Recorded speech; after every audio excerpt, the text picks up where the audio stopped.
Yes, Michael Adrian Carrick has done it. Task accomplished as he guided Manchester United back to where they belong in the UEFA Champions League with that 3-2 win over Liverpool. However contentious you may think of it, given Benjamin Sesko's a goal that left more questions than answers, he has gotten the job done with 3 games to spare. Yes, welcome back to the Football Tribe UG channel, everyone. My name is Robert Kesakos, and welcome to yet another episode. And in this particular episode, we shall be discussing Manchester United's Michael Adrian Carrick. He continues to prove doubters that perhaps he does deserve the job, that perhaps he can be more than an interim for the Red Devils at Old Trafford. Now, in this episode, we'll look at the numbers in their summary and what picture do they paint for us. Without wasting any further ado, let's look at his games by numbers. He's so far managed Manchester United through 14 games, having taken over from Ruben Amorim. That is in mid-Jan. Remember, on the 5th of January 2026, Manchester United announced that they had part ways with Ruben Amorim after about close on to 14 months. After his departure, Darren Fletcher took over as an interim. Now, in the wake of Ruben Amorim's departure, his final game had been a 1-1 draw against Leeds, and I think Darren Fletcher guided Manchester United through a draw against Burnley before losing to Brighton by 2-1 in the FA Cup. Then, Michael Adrian Carrick assumed the role, and his first task was against Manchester City, a game that he won convincingly well by 2-0. Soon after that, he took the team. He took charge of the team against the table leaders, Arsenal, who they managed to overcome, beating them by 3-2. And since then, he's managed the club through a total of 14 games, winning 10, losing 2, and drawing 2. Those 2 losses came at the hands of Newcastle United and at the hands of Leeds United, all by 2-1. The 2 draws were against West Ham United in a 1-1 draw and the other against FC Bournemouth in a 2-2 draw. But you could also argue that in that FC Bournemouth draw, Manchester United felt robbed for a denied penalty that should have been awarded to Amadou Diallo before FC Bournemouth went on to score in the other opposite direction. But that notwithstanding, the 10 victories have come against some gigantic teams. During his spell, where I've always said that every game for him was always going to be a test. It was going to be always an opportunity for him to showcase that he is capable of being beyond an interim at Manchester United. He still has his doubters, without a doubt, but also he has won over some hearts, including some club legends from the class of '92. As we speak, Rio Ferdinand is singing in his praise and commanding that he should be given the permanent role. Gary Neville seems to have bought in as well, and others could fall in place prior to the end of the current season. So, in those 10 games, he's beaten up against Man City by 2-0, Arsenal by 3-2. He beat up against Aston Villa by 3-1. The reason as to why I include Aston Villa in that realm is because they are direct rivals for the top 5. And then he's managed to beat up against Chelsea by 1-0 and subsequently Liverpool by 3-2. Now, if you thought his victories against Manchester City and Arsenal were flukes, then look at the rest of the other big games that he's managed Manchester United through. They have this knack of winning big games, and I've always said that Manchester United, regardless of their struggles, usually when big games come about, they tend to rise to the occasion. Yes, they have lost some, but I think they've won more, or perhaps won and drawn more than they have actually lost during their turbulent spell ever since the departure of Sir Alex Ferguson. I'm not privy to the exactness of the numbers, what they say, so I'll stand to be corrected, but at least that is the picture that they do paint for us. So, it was really, really impressive beating Man City, beating Arsenal, because at the time, those were the top 2 sides on the Premier League log. And then he came up against Aston Villa, who are direct rivals for the top 5 finish, and he dismissed them, beating them 3-1.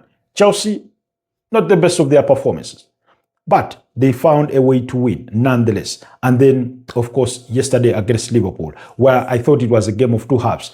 Man United showing up really well in the first half, not so well in the second half, but somehow still managed to win, thanks to that goal by Kobe Mainoo, who was in good spirits.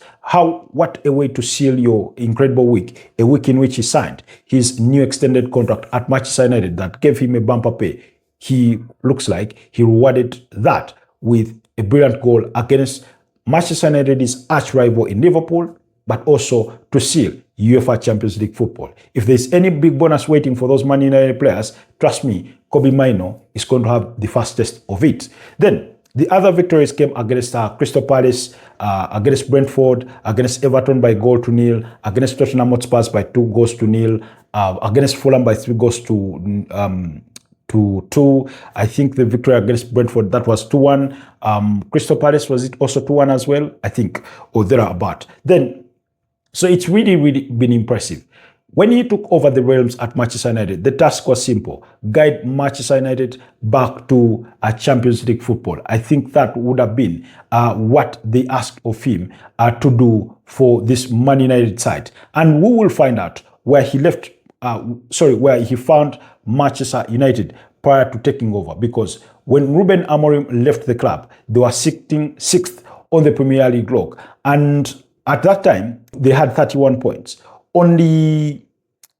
Actually on similar points with Chelsea, who are occupying 5th place in as far as this run-in for the UEFA Champions League football is concerned. But at the time, 5th place was not yet confirmed to be a UEFA Champions League football. So you could say he was 3 points below Liverpool, who occupied 4th place. Not a bad place to be in. However, some voices have tried to paint Ruben Amorim in a dark image, or in a more dark image than actually that was.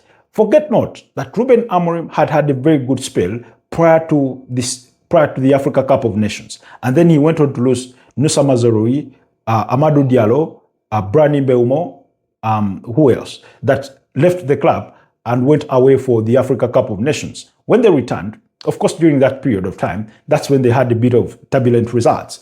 But when they returned, they were also not in the sort of form that they had left in. So it sort of cost him, in a way, somehow, somewhere. So then Darren Fletcher took the club through matchday 21 against Burnley. It ended in a 2-2 draw. Now, that result pushed Manchester United out of the top 6, and they moved to 7th on the Premier League log with 32 points. Nonetheless, with Liverpool having drawn in the same match week, it meant that Man United was still only 3 points away from top 4. Now, positionally on the table, 7th looks quite a bit distant. But when you look at the point tally, you know he was close. And forget not that the reason of Ruben Amorim's dismissal had nothing to do with the results on the pitch or the style of play on the pitch. It's because his relationship with Jason Wilcox broke down, perhaps amongst other senior figures within the club, but more pronounced was that with Jason Wilcox. You remember when he came out and said everybody needs to do their job, and he said a manager, not head coach. He said the scouting department needs to do their job. Those kinds of things. They did not rub his bosses the right way, so they chose to part ways with him. It was not to do with results. In terms of points, they looked okay. Would they have loved to be better? Yes, because he had managed the club through 20 games. He had won 8 of them. He had drawn 7, and they had lost 5. Not too bad. And he was on course to achieve European football, or at least a top 4, top 5 finish. We will never know. So Michael Carrick takes over the team when they are 7th on the Premier League log. Now, at the start of the season, my imagination or my prediction was that Manchester United would finish 7th on the Premier League log, which is exactly where they were when Michael Carrick took over. Of course, I had not envisioned that Ruben Amorim would be shown the exit. I had not envisioned that Chelsea would clumsily or stupidly, for lack of a better word, choose to part ways with Enzo Maresca, because if Enzo Maresca was still in charge of Chelsea, I find it a little bit difficult to imagine that they would be as low as 9th on the Premier League table, where they currently are, ahead of their game against Nottingham Forest.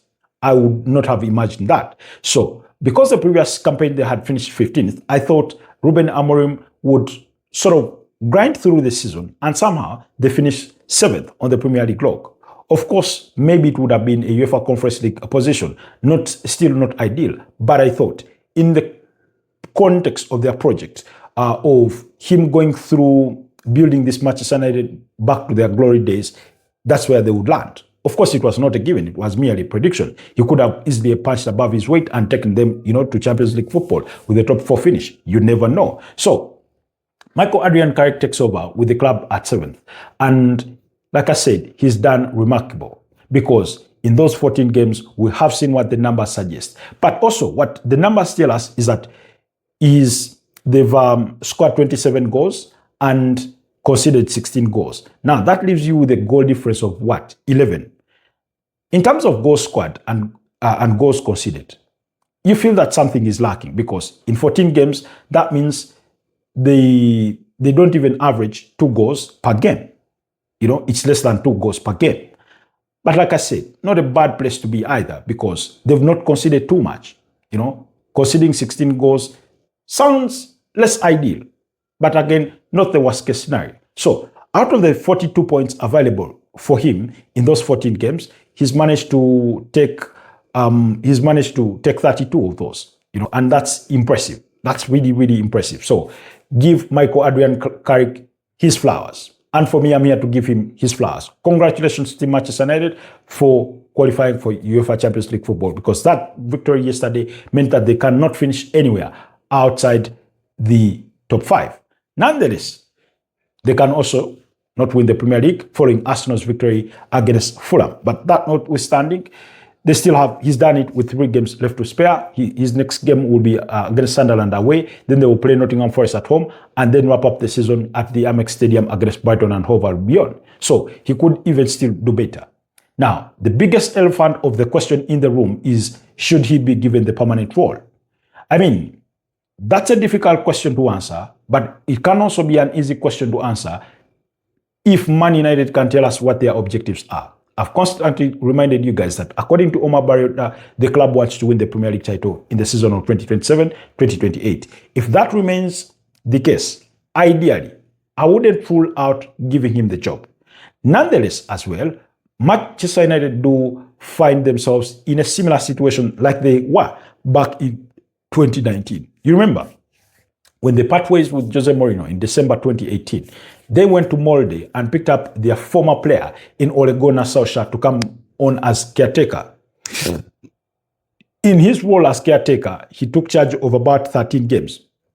And in those 13 games, he won 10 games, he drew 2 and lost 1. They had scored 29 goals and conceded only 11. So you can see that in terms of goals scored and goals conceded already, Ole Gunnar Solskjaer, in comparison to Michael-Adrian Carrick, for his first 13 games, he was doing better because for Michael Carrick, it's been 9 wins, 2 draws and 2 losses in the 13 games, 24 goals scored and 14 conceded. So you can see that Ole Gunnar Solskjaer would have been better. And therefore, by the Ole Gunnar Solskjaer, before the end of his caretaker role, I think he lasted about 3 months, and then he was given the job permanently. You remember that famous, a clip of Rio Ferdinand saying, "Put the papers on the table, let him sign that contract." 3-5 years, he didn't care. So, and then he was given the permanent role. But we know for a fact that fast forward, things did not go perfectly according to plan. So for those that have been in the ranks of Manchester United, perhaps those fevers or those ugly reminders of how things rolled in the end for Ole Gunnar Solskjaer could still be alive. But according to Michael Carrick, that is irrelevant. Each one of them is a man by their own selves. So for me, I've argued if it is still the objective of Manchester United that they want to win the Premier League title in 2028, they are better off keeping Michael-Adrian Carrick. How? Simply give him the job, let him assess his squad in the summer, let him weed out the players that he thinks are not worthy of being at Man United, inject in the cash for him to bring in the players that he thinks are suited for Man United going forward. By the trajectory of these results, winning 10 out of 14 games, just imagine he had been, let's say, in every 14 games, he would post the same results. That means in another set of 14 games, which would give you a total of 28 Premier League games, he would have about 64 points. He would have won you 20 games. He would have drawn 4 games. He would have lost 4 games. In that sort of sense. or in that sort of math, he will be title contender. They will be title contenders. So basically, let him assess the squad, bring in the kinds of players he wants. He has to rebuild that Manchester United midfield, and next season he competes. Maybe he competes and wins. Maybe he competes and he does not win. But the bare minimum then means that he has to finish nowhere below third place.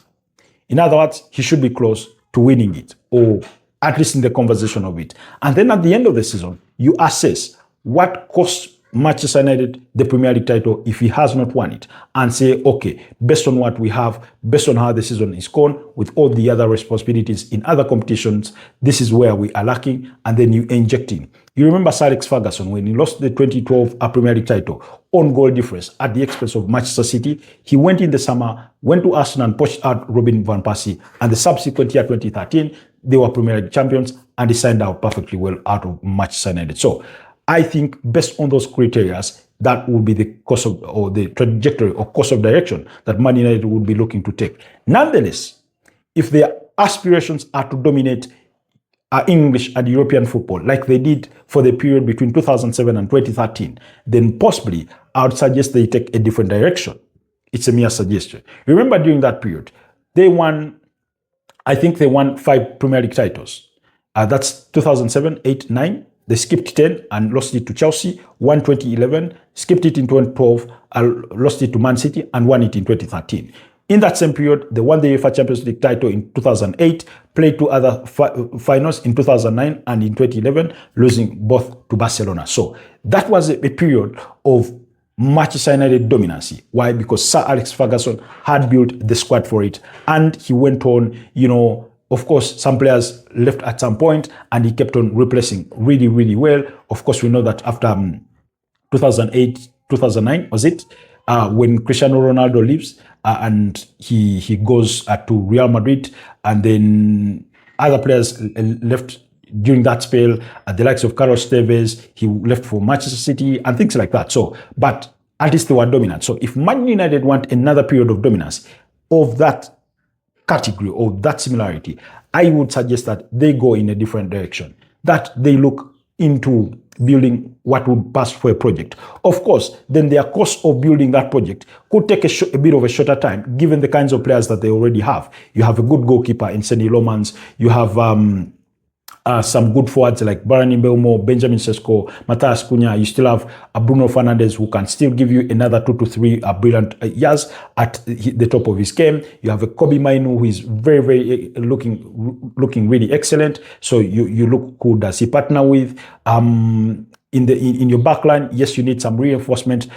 Maybe you need somebody, but maybe to help Luke Shaw, somebody at right back, another centre back, but nonetheless, in there you also have a Harry Maguire, Aiden Heaven, very promising, Alessandro Martinez, Lenny Yoro, who is also still promising, and things like that. So there's a good foundation for somebody who wants to build that project, would start on from. The question is, which coach do you trust with that sort of project? Like, because they've gone through that process before with Luis van Gaal, Erik ten Hag, and Ruben Amorim. They wanted to build towards that. Unfortunately, it ended prematurely. So do you go for Luis Enrique? Do you poach a Mauricio Pochettino? I do not know. The question is for Man United to answer what course of direction they want to take. But I wanted to give Michael Adrian Carrick his flowers. Congratulations, Manchester United, upon achieving Champions League football again. Because last season, they played in the UEFA Europa League, reached the finals, and lost it to Tottenham Hotspur. So it's really brilliant. And yeah, that's basically it. Let me know what your thoughts are about Manchester United and where you think they need to go from here with Michael Adrian Carrick. Should he be given the permanent role, or they should part ways with him and look for a more experienced, a more potent manager / head coach? Your thoughts down in the comment section. Until next time, stay blessed. Bye-bye for now.